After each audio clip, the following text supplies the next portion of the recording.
ओम नमो भगवते वासुदेवाय नमः। आप सभी को विजया एकादशी की हार्दिक शुभकामनाएं। हर साल फाल्गुन मास के कृष्ण पक्ष की एकादशी को विजया एकादशी के नाम से जाना जाता है।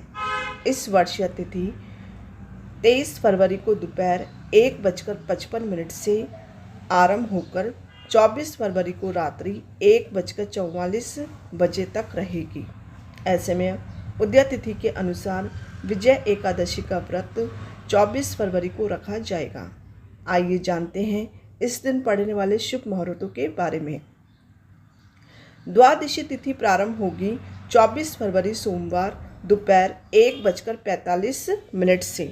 द्वादशी तिथि समाप्त होगी 25 फरवरी मंगलवार दोपहर 12:47 तक।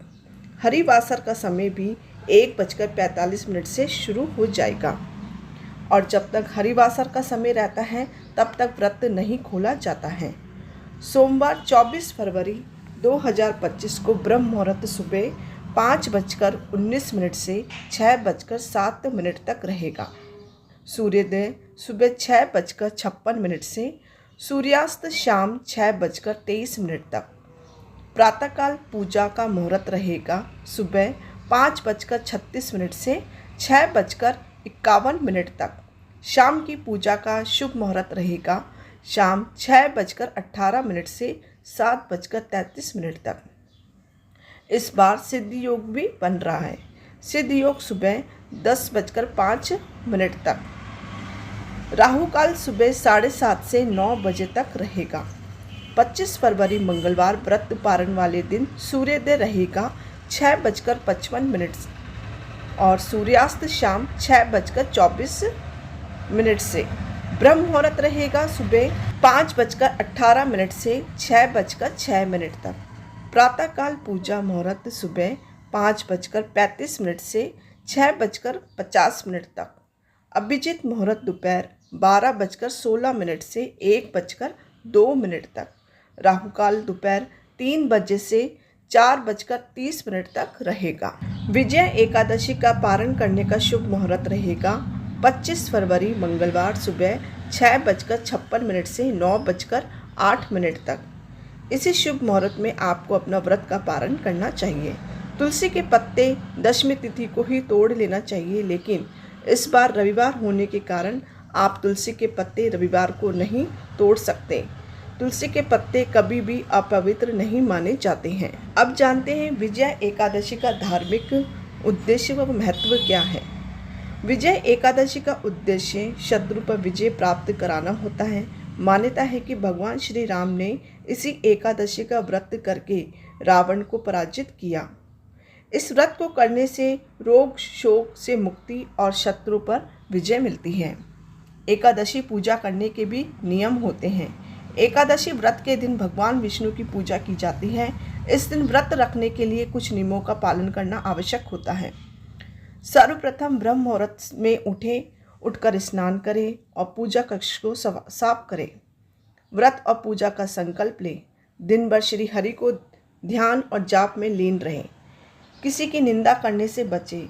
व्रती फल, कुश, साबूदाना, दूध, दही आदि का सेवन कर सकते हैं। एकादशी के दिन साबुन का उपयोग ना करें। तामसिक चीज़ों से परहेज करें।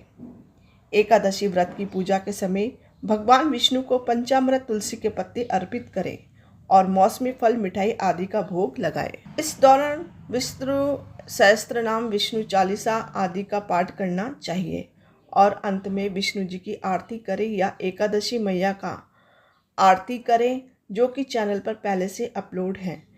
एकादशी व्रत पारण के दिन स्नान के बाद आप अपनी क्षमता के अनुसार अन्न, वस्त्र, जल आदि का दान करना चाहिए। आशा करती हूँ आप सभी को ये जानकारी अति लाभदायक सिद्ध होगी। राधे राधे। अब जानते हैं विजया एकादशी महात्म्य। फाल्गुन मास के कृष्ण पक्ष की एकादशी। भगवान कृष्ण बोले, हे युधिष्ठिर, फाल्गुन मास के कृष्ण पक्ष की एकादशी का नाम विजया है, जो कि विजय देने वाली है। मर्यादा पुरुषोत्तम नाम से इसी व्रत के प्रभाव से लंका को विजय किया। कथा ऐसे है, जब भगवान राम कपिदल के सहित सिंधु तट पर पहुँचे तो रास्ता रुक गया। समीप में एक दालभ्य मुनि का आश्रम था, जिसने अनेकों ब्रह्मा अपनी आँखों से देख रहे थे। ऐसे चिरंजीव मुनि के दार्शनाथ सेना सहित राम लक्ष्मण जी चले। शरण में जाकर मुनि को दंडवत प्रणाम करके समुद्र से पार होने का उपाय पूछा। मुनि बोले, कल विजया एकादशी है, उसका व्रत आप सेना सहित करो। समुद्र से पार होने का तथा लंका को विजय करने का सुगम उपाय यही है। मुनि की आज्ञा से राम लक्ष्मण ने सेना सहित विजया एकादशी का व्रत किया, रामेश्वर का पूजन किया, उसके प्रभाव से लंका को विजय किया। विजया एकादशी का महात्म्य की कथा ब्रह्मा जी ने नारद को गुप्त रूप से सुनाई थी। मैंने तो तुम्हारे सामने ये प्रकट कही है, क्योंकि तू धर्मात्मा है, ये पापात्माओं के श्रवण करने योग्य नहीं है। इस महात्म्य को सुनने से हमेशा विजय होती है। अब जानते हैं विजय एकादशी के दिन हमें क्या खाना चाहिए। फलाहार में इस दिन सिंगाड़े का सागार लेना चाहिए। सिंगाड़े, कुट्टू व दूध से बने पदार्थ फलाहारी का सेवन कर सकते हैं। राधे राधे।